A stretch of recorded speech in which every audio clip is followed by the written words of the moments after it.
John, thanks for joining, man. Yeah, thanks for having me. Appreciate it. Only fitting that we're talking this weekend of all weekends because if I remember correctly, the Titans and Bills play each other on Sunday. So it's only fitting that you and I are talking today. I love it. Yes, big Bills fan. We're doing okay this year. Yeah, But poor Derrick Henry. I mean, you guys moved him off to pasture, and he's still cracking skulls. So it's yeah. exciting. The Titans are struggling. But I mean, maybe the topic for this podcast should be, how did you become a Bills fan? But we can get into cost eggs and business and stuff as well. Well, we're both getting new stadiums as we speak, so we'll have to in future years get together. Hopefully, they can play each other. You gonna do the cost egg on either of those? I have done a cost seg on a very large. I mean, everybody seems to be building a new stadium, and I have done one of the larger new football stadiums in the country. So it was That's pretty eye opening. Yeah, that's pretty cool. I mean, we can get into what is a cost seg here in a second, but if you're going to talk about, the fun parts of your job, I would imagine that is at the top.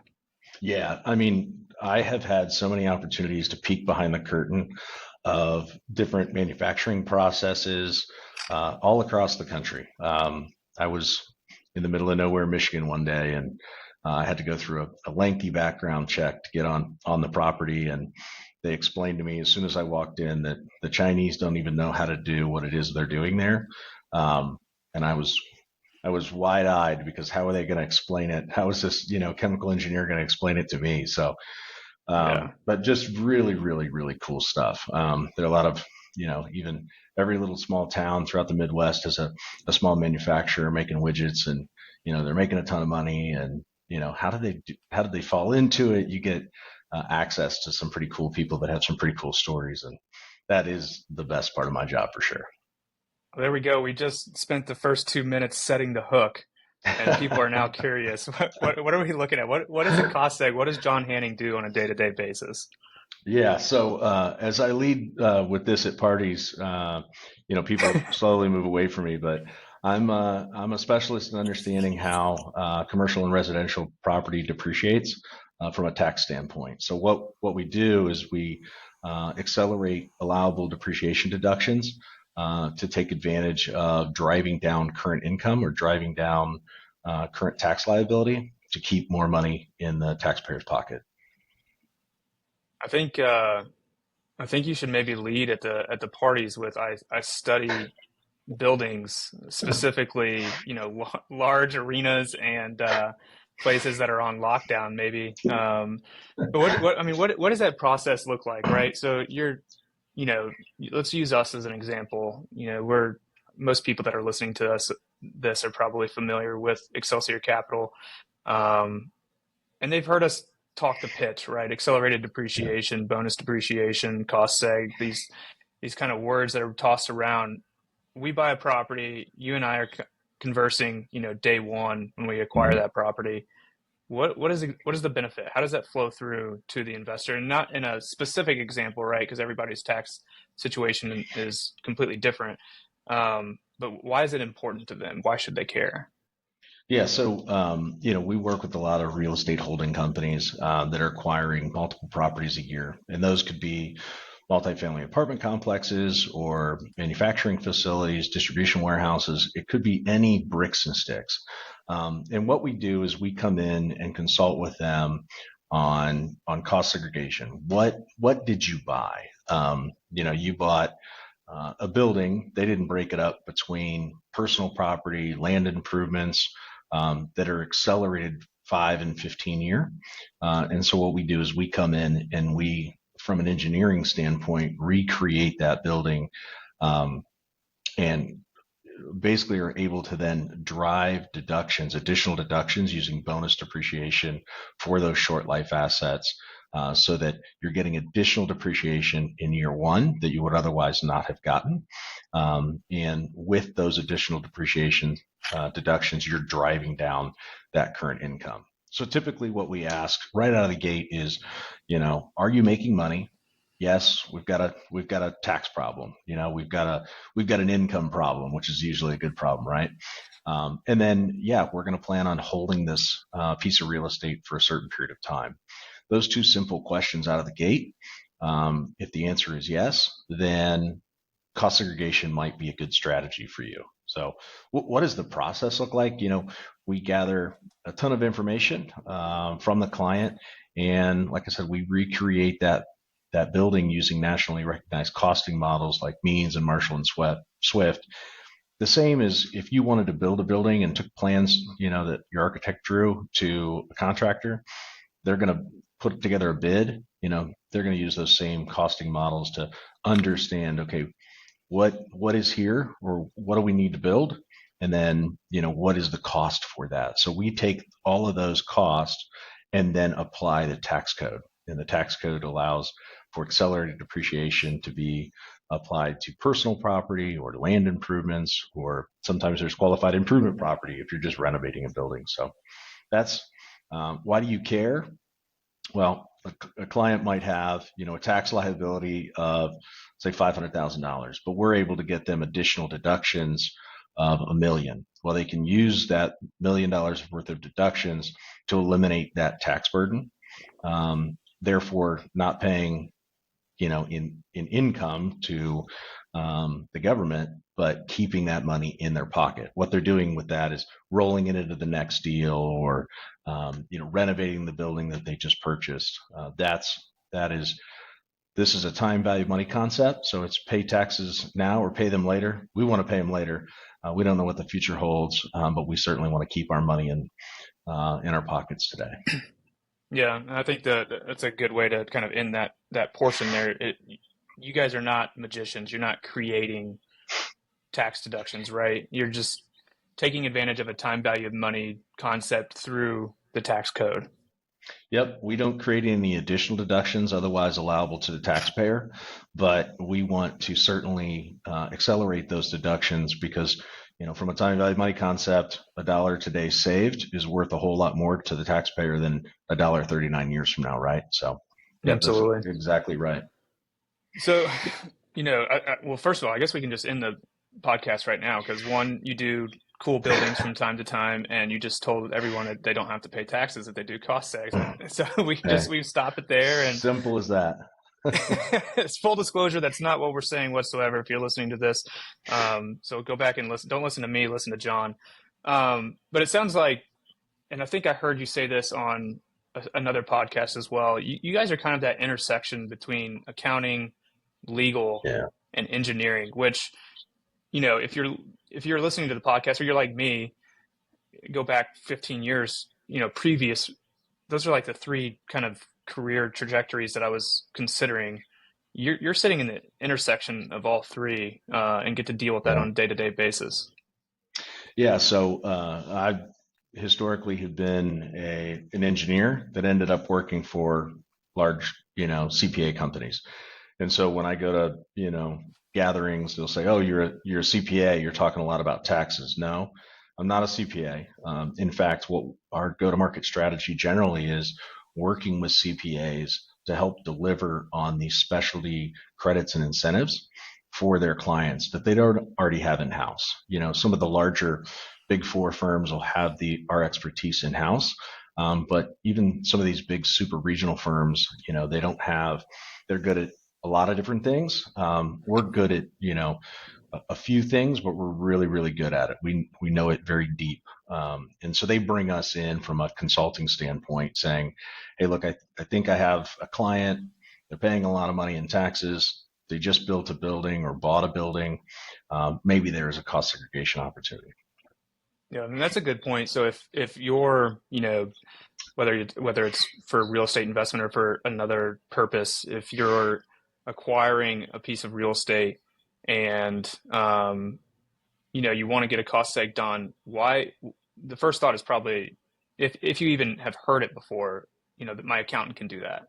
Why should they look to someone with more of an engineering background like yourself, or someone that specializes it versus one of these accounting firms that do provide it? Yeah. So generally you do go to your tax accountant, and they're doing your taxes, but they're also kind of your psychiatrist, and you're telling them all the information that about what you did that year related to the business or related to real estate holdings that you purchased throughout the year.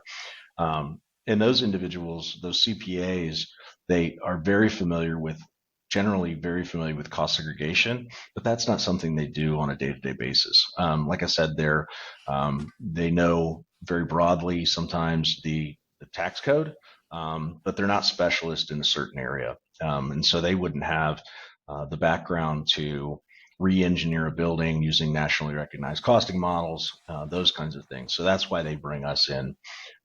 Also, sometimes people say, well, we can just do a desktop review. Like, just give me the cost of what you constructed and I'll see if I can, make sense of it and get it into the depreciation schedule. Well, that might be fine. Some are better than others. But, you're probably not squeezing the fruit for as much juice as you could otherwise get, or what otherwise would be allowable deductions for the taxpayer. So they CPAs generally like to, call us, bring us in as the experts to kind of wash their hands of, whatever they may be putting on the tax return. I always like to say you could put anything you want on a tax return, but when the IRS comes knocking, you want to make sure you have a defensible study, and that's what we deliver. We deliver audit-ready reports that stand up through scrutiny to make sure that what they did put on the tax return is legit, and it makes sense, it's defendable, and there are no clawbacks in the future.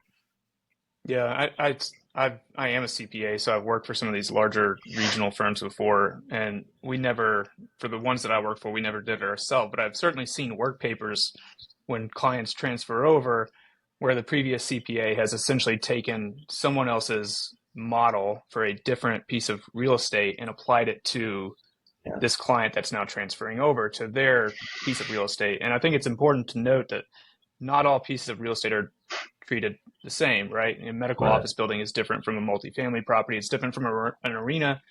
So maybe talk about that for a second in terms of what does it look like when you're going in and you're looking at these things, the bricks and sticks, right? Yeah. How does it differ from one asset class to another? Yeah, so you're bringing up a good point. So all buildings are not created equal. A distribution facility certainly different than a medical office building, and so in different assets are more. They provide more reclass than other assets. So a medical office building, any structural components of that building that make it a building, that's going to be long life. But all of the power and lead shielding in the walls that otherwise you don't even know that's there, right? If you didn't have some kind of experience, all of those things, the fit and finishes are richer. It's not just concrete walls like you might find in a distribution facility. So that is going to provide and yield a higher reclass to personal property. And that's why you don't just take one model and apply it to the other. We do a site visit with every cost seg that we do. The audit techniques guide suggests that all quality studies have a site visit, and so that's certainly something we want to adhere to. And so when we go out there, we're looking for very specific assets and how those assets are being used in the business. As you brought up, it could be a different asset class. This is a manufacturer of allied chemicals, right? Or a manufacturer of locomotives. Could be, any different type of manufacturing facility. Well, those simply aren't 5 years. They could be 7 years. So it's not just what are the assets, but then how are the assets being used in the business will determine, the reclass on the short life property. Yeah, makes sense. Before we switch gears and talk more, career journey, life as a business owner, that sort of thing, I consider the tax code a set of incentives to essentially, at its most basic concept, to get what the government wants, right? Which is why we see this for bonus depreciation in real estate, is to try to increase investment in U.S. real estate. So, what other incentive type programs, what other offerings does STG get involved with? Yeah, so we balance between the federal and the state credits and incentives. So, you know, cost segregation and accelerated depreciation is a federal, you know, deduction. We also do R&D, which is research and development credits. If you've got a business and you are, you know, improving the process or improving the product in your manufacturing facility, 65% of all the R&D credits claimed on the federal level come from, you know, manufacturers. So if you're developing software, you know, software development, I mean, development's in the name, right? So we also deliver on research and development credits. Um, that's also balanced with federal credits that are green energy incentives, 179D or 45L. If you're building a green commercial building, there might be additional deductions as it relates to 179D. The sister program to that is if you're building single family or multifamily buildings that are green, then you know there's a federal credit for that under 45L. So those are kind of the federal side of things. We live here in Atlanta, Georgia. Although a Buffalo Bills fan, down here in Atlanta, Georgia, Georgia, the Carolinas, Tennessee are really favorable to business owners, and they provide a lot of statutory credits and incentives, meaning you get those credits by right of what you're doing. So in Georgia, if you're hiring or retraining your employees, there's a state credit for that. So we come in and consult with the business owner. Yes, they know about cost segregation and they think they need a cost segregation. So we walk in. Even before we walk into the facility, we see, oh, geez, there's a lot of cars in the parking lot. They must have a lot of employees. We walk in and maybe there's a high tech, manufacturing facility. They're, creating wire for, motors, generators, and conductors. Well, that seems pretty specialized. How do we get, how do you train your staff to do that? Oh, it's pretty extensive. We train our staff, quarterly. Well, there's, you're hiring people and you're training your staff. There's probably a state credit. So when we come in, we're not just narrowly focused on what did they ask me they needed, but really how can we bring a consultative nature or an advisory role to them and pull other levers that they might not be aware of, just by the fact that we're there on site and we're learning more and more about their business. Yeah, I love that. I don't know if I ever realized the opportunity that you guys have to be an advisor and kind of cross sell, if you will, in that world. So, I mean, how often do you see that in terms of, like, for us, right? There's not really been that overlap, but when you're talking about a new client, how often are you kind of seeing that overlap of, okay, well, we're hired to do a cost seg, but there's actually this whole other opportunity that we can provide value to you as the client. Yeah, more than 50% of the time. That's, When we have, boots on the ground, like we have a CPA that introduced us. Maybe that CPA has never been to their facility, right? And they know that they know all about the numbers, but they maybe don't know exactly what's going on day to day. And they're certainly not familiar with the specialized credits and incentives in which we deliver on. So the more conversations that we have with the client, if we do a good job, at the onset with what we're engaged to do, generally they come back to the trough and say, hey, look, what other levers can you pull? So yeah, it's more than 50% of the time where we get clients that say, hey, look, I love my job because we bring cash to the table, right? We're bringing mhm. deductions, we're bringing cash flow, we're bringing credits. So as soon as they get a little bit of that taste in their mouth, they come back and say, hey, look, what else can you do for me? That was fun. I want more of that. So. Yeah, it's got to be an easy sell. And I think that's a really good point too. I mean, a lot of folks in the business world, in my experience, want to rely on the CPA. And that can be a great strategy if it's a great CPA, and they know their stuff. I think in the world of accounting, things have gotten pretty crazy over the last couple of years, and staffing shortages and things like that. And so it's really hard for CPAs. It's not a knock against them. It's just kind of the world that we live in. really hard for CPAs to go in and be like a true advisor. And so it really becomes what is their network, right? Yeah. Which is why things like this, the podcasts, are important, so that as you increase your knowledge base, like, oh, hey, my CPA didn't recommend that I have a cost seg, but I heard this podcast, and now I think that I might need one. Like, let's contact John. I think that's a really good point, and also a great opportunity to kind of pivot into, like, you're an engineer by trade. How did you get into this whole world, this intersection of like legal, accounting? If all we've heard, all we know about John Hanning is this conversation over the last 20 minutes. It sounds like you're a CPA, not an engineer. So, like, how did we get here? So I got an economics degree in college with a minor in accounting. But then practically speaking, the only job I could get, back in 2001 was working for a large international clothing retailer, helping them to build out their stores. And so I was a construction manager of sorts in that role. Well, I tried to chase a girl out to California. And ended up at an accounting firm that said, "Hey, look, you've got the right skill set that we're looking for." And I said, "I can't believe that that's true. I have no idea why I'm qualified." The hiring manager at that point said, "That's why we're going to hire you, because you're humble enough to explain in an interview that you don't know what you're doing." And so what I came to realize was that they had a lot of retail clients, and I lived in that world, and I needed to know how all of those assets were constructed throughout the country. Well, then I also had this educational experience of a minor in accounting and numbers, so I kind of married those two things together. And like I said, it was 20 years ago. Chased a girl out to California. We have 3 kids and been happily married, so it was a good thing. But you don't go to college for cost segregation. It kind of picks you.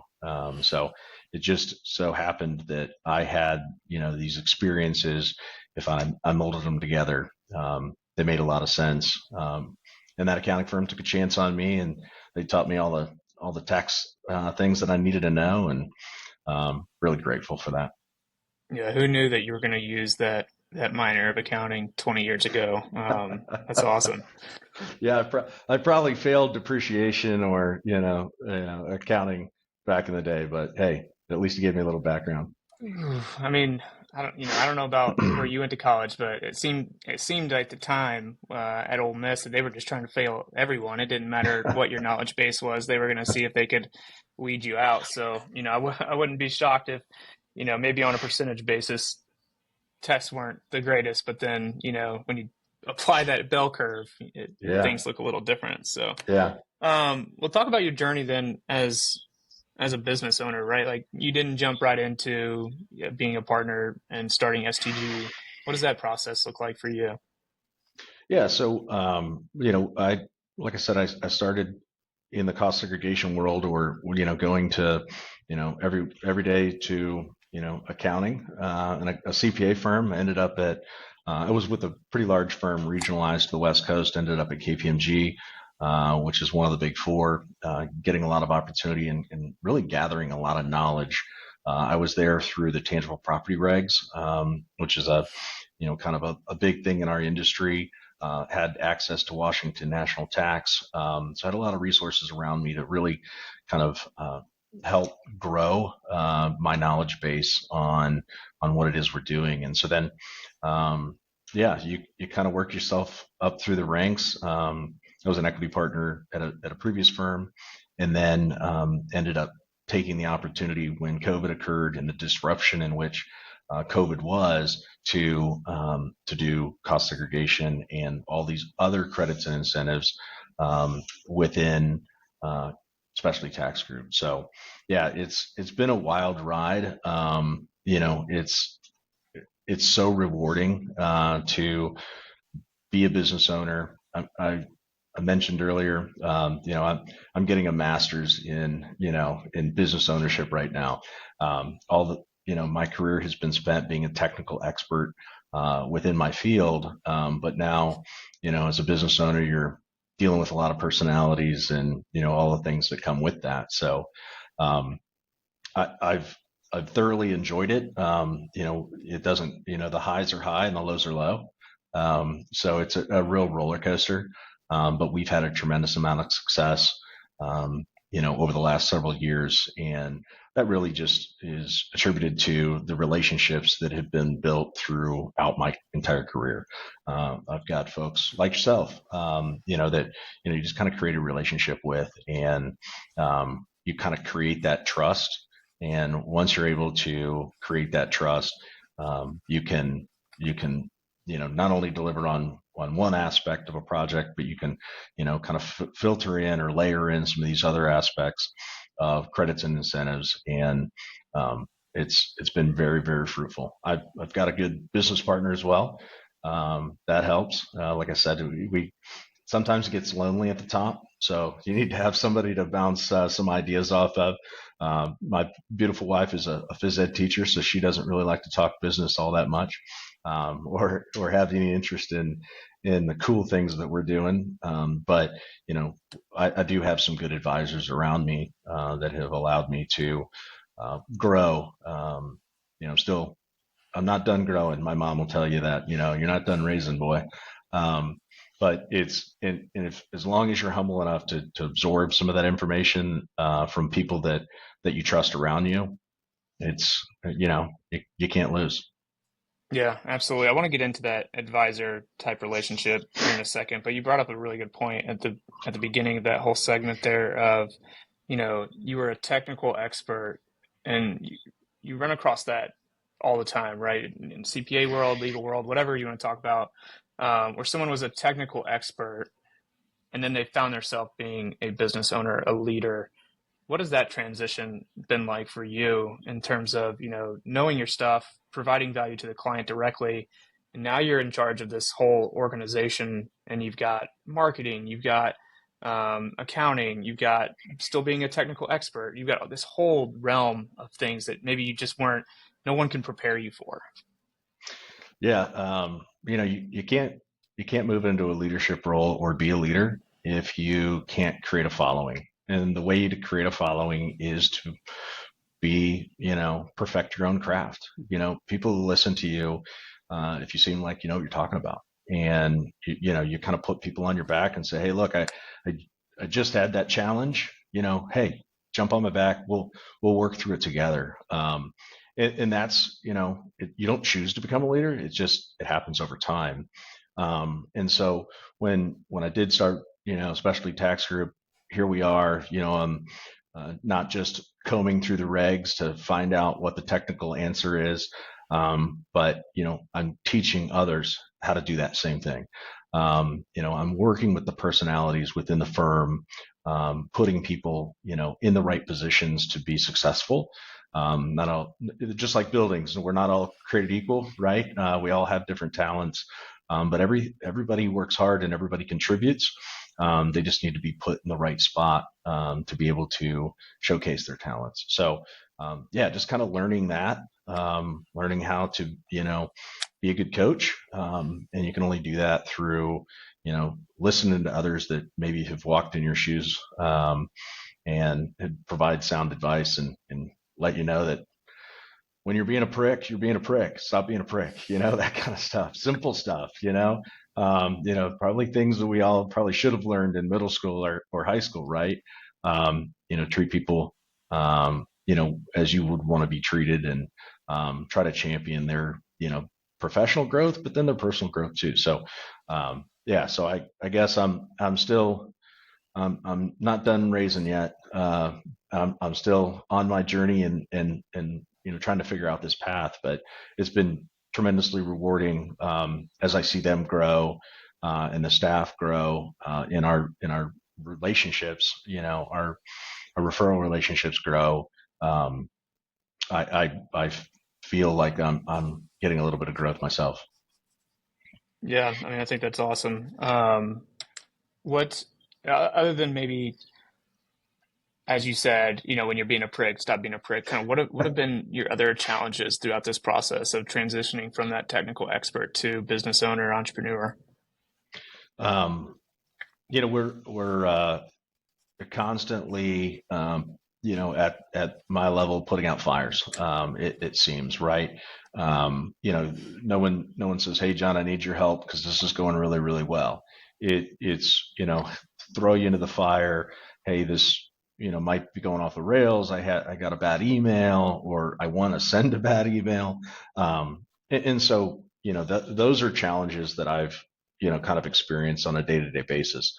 Um, Also, I was in charge of me, or really just my vertical. Now I'm in charge of all aspects of the business. You got to deliver on credits and incentives, but then you got to also make sure are the are the books right? We got a meeting with our own CPA. What's cash flow look like? That's I I until I was in this position, never realized, um, the value that cost segregation or other credits and incentives provided, is because when you're talking to the owner, you might not know, but he's doing this because he's trying to improve a cash flow situation, because he wants to make sure that he can keep everybody on staff, even when they lost a big job. So I definitely look, through a different lens now that I'm in my current position. Is you gotta, what are the challenges? It's the highs are high and the lows are low, and it's, you lost a big job, and you've got to make payroll. Hey, that could be pretty impactful, to a business owner, and we're not immune to having those challenges. So um, yeah, I think I learned to spell EBITDA and SBA loan, and all the different things that I, even as an equity partner in my previous firm, didn't have any insight into. So it's been fun. Yeah, I think you said it really well at the beginning. You said it can be lonely at the top, right? Which is one of the reasons for doing stuff like this is, I'm kind of in this entrepreneurial type world here, and I want to have these conversations. Well, let's record them and let's be a resource for other people. But if you don't have that, or you don't want to do like the whole podcast world, which I completely understand, you know, what does it look like for you of like having advisors and people to lean on? You mentioned your business partner. Are there other folks where you kind of, talk through ideas and can kind of lean on experiences there? Yeah, I do have, a business coach and some advisors that help me along the way, that I can bounce ideas off of. Maybe people that have been in my spot, maybe not. Maybe they just have a good ability to connect with people. And progress is messy. I used to think like, oh man, that guy's running this pretty successful business, and he's got all these people working for him, and man, he just must just be living the life. And now that I'm here, that's probably not the case for most business owners, right? They're wearing so many different hats. Progress is messy. They don't have it figured out. They make a decision. If it's the wrong decision, they make another one. And eventually you get to where you want to be. But it's not, rainbows and butterflies. It's a messy process. And so just to kind of, now have that perspective, right? Being in it, like it's not always easy. There is not always one right answer. I think is it I find comfort in knowing that maybe I'm not much different than a lot of business owners out there. Yeah, I don't think I could have said it myself. I mean, you probably not you specifically, but business owners probably fail more often than they don't. But you got to keep moving forward and taking that next step and realizing when you've made a mistake. And I think, that's a great kind of place to start wrapping it up anyway. What's next for John Haney? What's next for STG? Yeah, so we do have an expanded footprint through the United States. We'd like to expand a little bit better geographically, to be able to be in the markets in which we are servicing on a more everyday basis. So with that, comes organic growth, but then M&A growth as well. So we're looking at a couple of opportunities. for a merger and not to be acquired, but to acquire, right? And I think that's tremendously exciting, challenging and scary at times, right? You're bringing in and folding in, other service lines that help us deliver, an expanded suite of services to the CPA partners in which we generally work with. But then you're bringing in a ton of other personalities, right? And hey, we do it like this. Well, okay, there's an opportunity to grow and learn and from each other, right? We're not always doing it the right way. We're looking at them to teach us their ways. And so I think that's the next step. So continue with our organic growth, but mix in a couple of M&A as well. Oh, that's awesome, man. And so happy for you guys and fun to sit back and kind of watch as our relationship has evolved over the years, kind of watch that growth and these different periods in STG. And I can't wait to see what's next. I don't know if you realize this or not, but we are full circle right now with this podcast recording. You were the very first webinar that Excelsior Capital did. And this is, talk about wearing different Okay. hats as a business owner. We this is pre-COVID. I don't know if you remember this at all. So it was 2020, but pre like the world shutting down. Webinars hadn't become popular yet. Yeah. And we were trying to figure out like, hey, how can we increase the top of the funnel, right? For Excelsior Capital, trying to bring in new Mm-hmm. investors. And our marketing consultant at the time suggested webinars. We were like, what is a webinar? People ask me what I do at Excelsior. I say I do everything that no one else wants to do. And that webinar is a great example because no one wanted to do it. So I was like, all right, well, fine, I'll do it. Well, it did really well. And so Brian Adams took over. Brian Adams did the webinars throughout COVID. And then, the next transition of that marketing strategy became podcasting. And so Brian built a great podcast that I highly recommend. He's still doing it today under another name, but has great guests. He does it really well. And then when he decided to go down a different route, well, now I'm back here doing the podcasting and kind of that marketing strategy. And here we are with you. So full circle, it's been, gosh, almost 5 full years since then.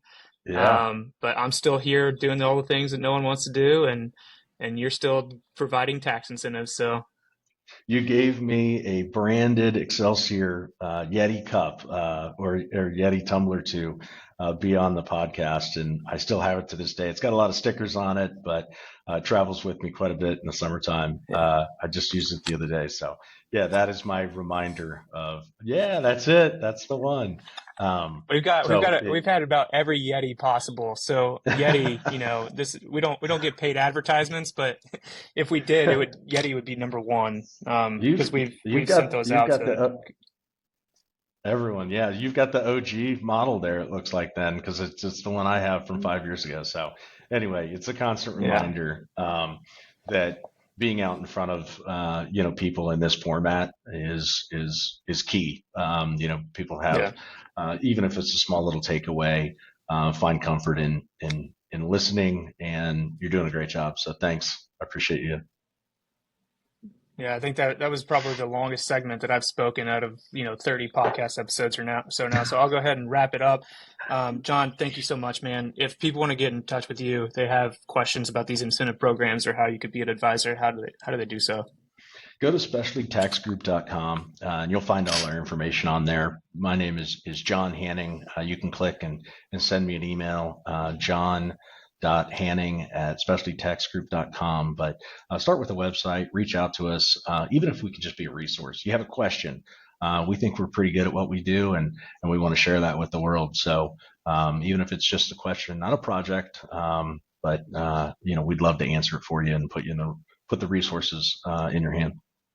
Yeah, absolutely. We've worked with John for 5 or so years now, and he just said it best: be authentic, be a resource. That's why we enjoy working with him. So definitely reach out, John. Thank you. All right. Thanks. Appreciate it, Jared. Go Bills.